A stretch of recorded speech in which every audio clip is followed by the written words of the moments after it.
ሰላም እንድናችሁ ዛሬ የጊስ ኤግዛም ጥያቄዎችን እንድንሰራ ነው ይህንን ቪዲዮ ሪከርድ እያደረግኩላችሁ ያለሁት ለአካውንቲንግ ተማሪዎች ነው የሚሆነው ጥያቄዎችን እንደዚሁም ደግሞ ከመልስ ጋር አጠር እያደረግን እናያለን ኮሜንታችሁን አይቼ ደግሞ በዛ ያሉ ጥያቄዎችን ለማካተት ሞክራለሁ የመጀመሪያው ጥያቄያችን የሚሆነው the statement that show overall financial performance of organization ነው የሚለው ከሚከተሉ ስቴትመንቶች ውስጥ ስለ ቢዝነሱ ኦቨርኦል የሆነ ፐርፎርማንስ ኢንዲኬት የሚያደርገው የትኛው ነው?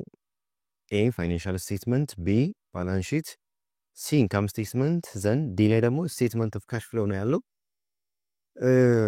ፋይናንሻል ስቴትመንት ትክክለኛ መልሳችን ነው፣ ግን ሌሎችንም እንያቸው። ሲ ባላንስ ሺት የሚባለው ጄነራል ፖዚሽኑን ነው የሚያሳየው፣ ተቋሙ ምን ያክል ንብረት እንዳለው፣ ምን ያክል ዕዳ እንዳለበት፣ እንደዚሁም ደግሞ በንብረቶቹ ላይ ማን ባለመብት እንደሆነ አበዳሪው ነው ወይስ ደግሞ ባለቤቶቹ ናቸው የሚለውን ነው ኢንዲኬት የሚያደርገው። ኢንካም ስቴትመንት ፕሮፊታቢሊቲን ብቻ ነው የሚያሳየው፣ ገቢና ወጪያችንን በማቀናነስ ማስረፋችን ወይም ደግሞ መክሰራችን ነው የሚያሳየው። ዘን ስቴትመንት ኦፍ ካሽ ፍሎው ላይ ግን የካሽ ኢንፍሎው እና አውት ፍሎው ነው ኢንዲኬት የሚያደርገው ከኦፕሬቲንግ አክቲቪቲ፣ ከኢንቨስቲንግ አክቲቪቲ እና ከፋይናንሲንግ አክቲቪቲ ይሄንን ያክል ኔት ካሽ ፍሎው አለ የሚለውን ነው የሚያሳየው። ሶስቱንም በአንድ ስናደርጋቸው ፋይናንሻል ስቴትመንት ወይም ደግሞ የሂሳብ መዝገብ የሚባል ቋት ውስጥ ይካተታሉ ማለት ነው። ስለዚህ ኦቨርኦል የሆነውን ፐርፎርማንስ ለማየት ከፈለግን ስቴትመንት ኦፍ ካፒታል ይኖርበታል፣ ባላንስ ሺት ይኖርበታል፣ ኢንካም ስቴትመንት ይኖርበታል፣ ስቴትመንት ኦፍ ካሽ ፍሎ ይኖርበታል። ቤስት ኦፕሽናችን የሚሆነው ኤ ነው ማለት ነው። ሁለተኛው ጥያቄያችን የሚሆነው which one of the following is correct statement ነው። ከሚከተሉት ውስጥ ትክክለኛ የሆነው ስቴትመንት የትኛው ነው? ኤ ላይ ካፒታል ኢንክሪዝድ ባይ ኤክስፔንስ ኤንድ ዲክሪዝድ ባይ ዊዝድሮዊንግ ነው። ካፒታላችን ኦብቪየስሊ የሚጨምረው ገቢ ስናገኝ ወይም ደግሞ ኦነሮቹ ኢንቨስት ሲያደርጉ ነው። የሚቀንሰው ደግሞ ኤክስፔንሶች ሲኖሩ ወይም ደግሞ ኦነሮቹ ዊዝድሮ የሚያደርጉ ነው። ኤ ላይ ያለው ምንድነው የሚለን? ካፒታላችን ይጨምራል በኤክስፔንስ ስህተት ነው፣ እናልፈዋለን። በዊዝድሮዋል ይቀንሳል፣ ትክክል ነው። ቢ ላይ ካሽ ባላንስ ኢንክሪዝድ ባይ ካሽ ሪሲቭድ ኤንድ ዲክሪዝድ ባይ ኤክስፔንስስ ነው የሚለን። የካሽ ባላንሳችን በካሽ ሪሲቭድ ይጨምራል፣ ትክክል፣ ግን የሚቀንሰው በኤክስፔንሶች ሳይሆን በካሽ ፔመንቶች ነው የሚሆነው። በኤክስፔንስ የሚቀንሰው ካፒታላችን ነው ማለት ነው። ሲ ላይ ምንድነው? ቦዝ ረቨኑ ኤንድ ኢንቨስትመንት ኢንክሪዝ ኦነር ሴኪሪቲ ነው፣ ትክክል ነው። የኦነሮችን ሴኪሪቲ ወይም ደግሞ ካፒታላችንን ረቨኑና ኢንቨስትመንት ይጨምሩታል። ይህ ቤስት ኦፕሽናችን ነው የሚሆነው፣ ትክክለኛ መልስ ነው። ዲ ላይ ምንድነው የሚለው? ረቨኑ ኢንክሪዝ ካፒታል ዋይል ኢንቨስትመንት ዲክሪዝ ነው የሚለው፣ ስህተት ነው። ረቨኑ ትክክል ነው፣ ይጨምራል ካፒታላችንን፣ ግን ኢንቨስትመንት ደግሞ አይቀንሰውም፣ ይጨምረዋል እንጂ። ሶስተኛው ጥያቄያችን የሚሆነው ዘ ፕሮሰስ ኦፍ ቴኪንግ ኢንፎርሜሽን ፍሮም ቡክ ኦፍ ኦሪጂናል ኢንትሪ ቱ ጆርናል፣ ከኦሪጂናል ኢንትሪያችን ወይም ደግሞ ከኤቪደንሶች፣ ከደረሰኞች፣ ከሬሲቶች ላይ ወደ ጆርናል ኢንትሪ ኢንፎርሜሽኑን ቴክ የምናደርግበት ፕሮሰስ ምንድን ነው የሚባለው? ፖስቲንግ፣ ሪካርዲንግ፣ ጆርናላይዚንግ እና አሁንም ፖስቲንግ ነው የሚለው። ፖስቲንግ ማለት ያው ሌጀር ላይ ነው የምናሰፍረው፣ ከጆርናል ቀጥሎ ነው። ሪካርዲንግ በመዝገብ ነው፣ በት ትክክለኛ ፕሮሲጀራችን የሚሆነው ጆርናላይዚንግ ነው የሚሆነው። ፕሮሰስ ኦፍ ጆርናል ሪካርዲንግ ትራንዛክሽንስ ኦን ቡክ ኦፍ ኦሪጂን ማለት ነው። አራተኛው ጥያቄችን which one is the source of documents that tells the business how much revenue to record? ቢዝነሳችን ምን ያክል ሬቨኑ ሪካርድ እንዳደረገ የሚያሳየን ዶክመንት የትኛው ነው? አንደኛ ፐርቼዝ ኢንቮይስ፣ ሁለተኛ ሴልስ ኢንቮይስ፣ ሶስተኛ ዲፖዚት ቲኬት፣ አራተኛ ቡክ ኦፍ ሪካርድ ነው የሚለን። ትክክለኛ መልሳችን የሚሆነው ሴልስ ኢንቮይስ ነው ማለት ነው። ከሬቨኑ ጋር ቀጥታ የሚያገናኘው ስለ ሬቨኑችን ኢንፎርሜሽን ዶክመንት እንድናደርግ የሚረዳን የግዢ ወይም ደግሞ የዲፖዚት ወይም ደግሞ የቡክ ሪካርዳችን ሳይሆን የሴልስ ኢንቮይስ የሽያጭ ገቢያችን ኢንቮይስ ነው የሚሆነው። ሌላኛው ጥያቄችን all are items recorded by the bank but not yet by depositor except ነው የሚለው። ከሚከተሉት ውስጥ ሁሉም ሪካርድ ተደርገዋል በባንኩ በት በዲፖዚተሩ ያልተመዘገበ የትኛው ነው የሚሆነው? ባንክ ኮሌክሽን ባንኩ መዝግቦታል፣ ባንኩ እኛን ወክሎ የሰበሰበልን የረሲቨብል አማውንት ነው። ኦን ዘ ቢሃፍ ኦፍ ኦርጋናይዜሽን ባንኩ ኮሌክት የሚያደርጋቸው ኖቶች ናቸው። ኤንኤስኤፍ ቻርጅ አለ፣ ኖት ሰፊሽንት ፈንድ ቻርጅ ነው። በቂ የካሽ የቼኪንግ ባላንስ ሳይኖረን በመጻፋችን ምክንያት ቻርጅ የተደረግነው ባንኩ ነው የመዘገበው። ሰርቪስ ቻርጅ አገልግሎት ክፍያ ባንኩ ነው የመዘገበው። አውትስታንዲንግ ቼክስ ጋር ስንመጣ ግን ተቋሙ ኢሹ አድርጓቸው ግን ኢሹ የተደረገለት ቼኩ ኢሹ የተደረገለት ግለሰብ ከባንክ ባለመቀነሱ ወይም ደግሞ ዊዝድሮ ባለማድረጉ ምክንያት የመጣ የባንክ ሪኮንሲሌሽን ዲፍረንስ ነው። ሶ ይህንን የመዘገበው ተቋሙ ነው ኢሹ ስላደረገው፣ ባንኩ ግን ስቲል ዊዝድሮ ስላልተደረገ አልመዘገበውም። ሶ አፕሮፕሬት የሚሆነው መልሳችን አውትስታንዲንግ ቼክስ ነው። ሌላኛው ጥያቄያችን ደግሞ ምንድነው የሚለን ኢንዲንግ ኢንቨንተሪስ አንደርስቴትድ ባይ $4,000 ኢንዲንግ ኢንቨንተሪያችን አንደርስቴት ተደርጓል። እንደሚታወቀው ኢንቨንተሪያችን ቢጊኒንግ ይኖረናል፣ ዘንድ ፐርቼዝ ይኖረናል፣ ከዚያ በኋላ ሴልስ ይኖረናል። ከሴልስ ቀጥሎ ኢንዲንግ ነው የሚኖረን የኢንቨንተሪ ኦፕሬቲንግ አክቲቪቲ ወይም ደግሞ ኮስት ፍሎን በምናይ ጊዜ ዘን ይህ ጥያቄ ምንድን ነው የሚለን ኢንዲንግ ኢንቨንተሪያችን አንደርስቴት ተደርጓል በ4,000 ኢፌክቱ ምንድን ነው ኮስት ኦፍ ጉድ ሶልድ እና ኔት ኢንካማችን ላይ። ሶ እዚህ ጋር መረዳት ያለብን ምንድን ነው ኮስት ኦፍ ጉድ ሶልድ እንዴት ነው የሚዘጋጀው፣ ኔት ኢንካም እንዴት ነው የሚዘጋጀው። ኮስት ኦፍ ጉድ ሶልድ ማለት ቢጊኒንግ ኢንቨንተሪያችን ሲደመር ኔት ፐርቼዛችን ሲቀነስ ኢንዲንግ ኢንቨንተሪያችን። ስለዚህ ወሩን ሲጀምር 10 የሚሸጡ እቃዎች ቢኖሩኝ በዚያ ወር ደግሞ 20 የሚሸጡ እቃዎችን ብገዛ ዘን 10 እና 20 30 የሚሸጡ እቃዎች ኖሩኝ ማለት ነው። ከ30ዎች ውስጥ 10ሩን ብሸጣቸው እጄ ላይ 20 ይቀረኛል ማለት ነው። ያ 20 ነው ኮስት ኢንዲንግ ኢንቨንተሪ የሚባለው።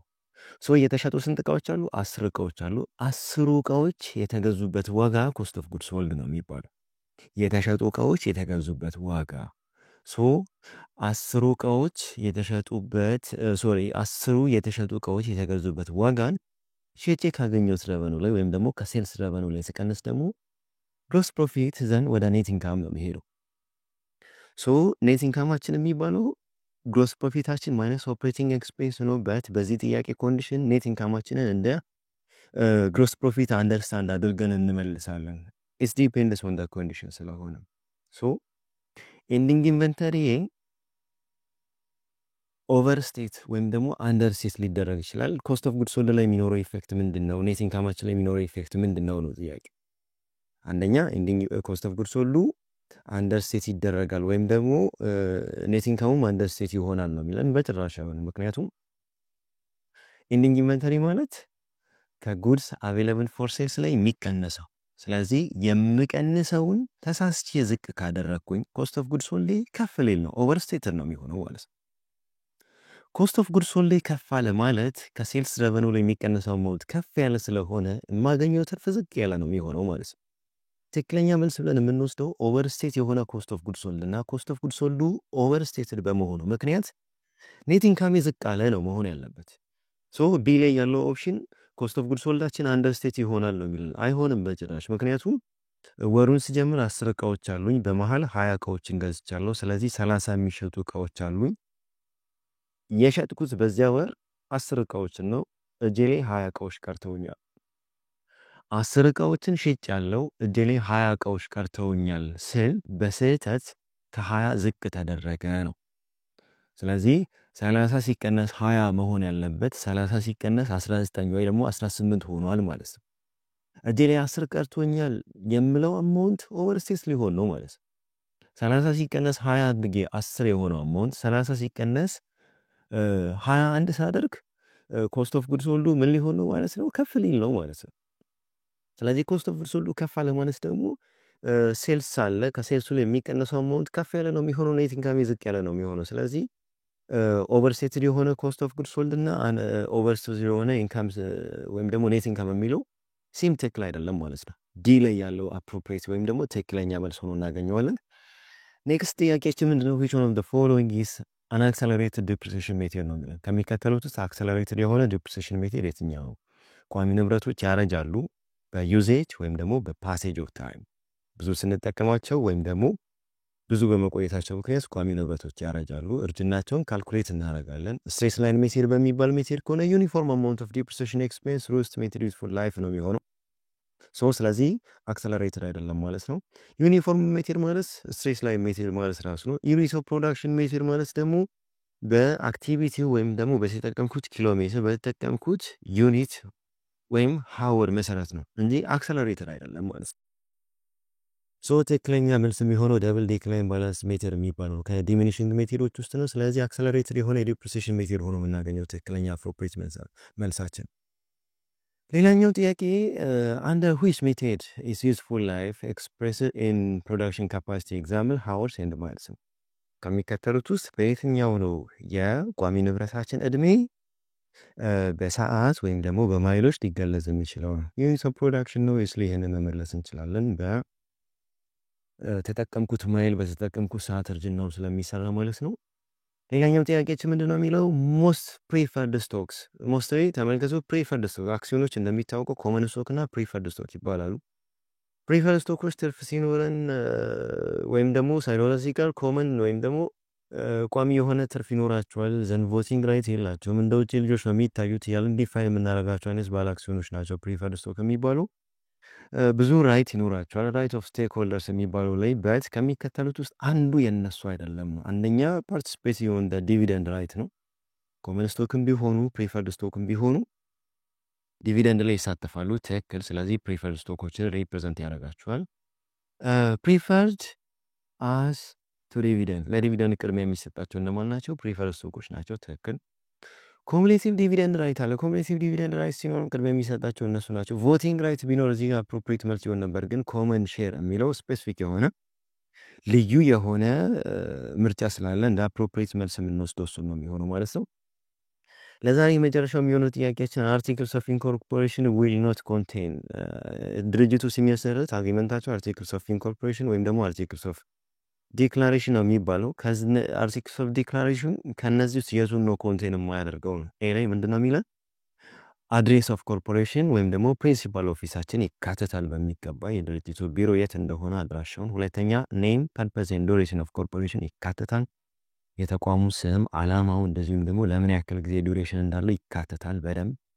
ሌላኛው ደግሞ ታይፕስ ኤንድ ነምበር ኦፍ ሼርስ አውቶራይዝድ ሼሮቹ እነዚህም ኢሹድ ሼር ወይም ደግሞ ስታንዲንግ ሼር ትሬጀሪ ሼሮች በሙሉ ይካተታሉ። ዘን ሌላኛው ደግሞ ምንድነው የሚለው ፐርሰናል ሪሶርስ ኦፍ ሼር ሆልደርስ የሼር ሆልደሮቹ ፐርሰናል ሪሶርስ ወይም ደግሞ የግል ሀብት አርቲክልስ ኦፍ አሶሲዬሽን ውስጥ አይካተትም። ስለዚህ አፕሮፕሪየት መልስ የሚሆነው ያ ነው። ከተመቻችሁ ኮሜንት ላይ አሳውቁኝ። ላይክ ሰብስክራይብ አድርጉ። ሞር ጥያቄዎችን እንድሰራላችሁ የምትፈልጉ ከሆነ ሜንሽን አድርጉ። አመሰግናለሁ። ቴንክ ዩ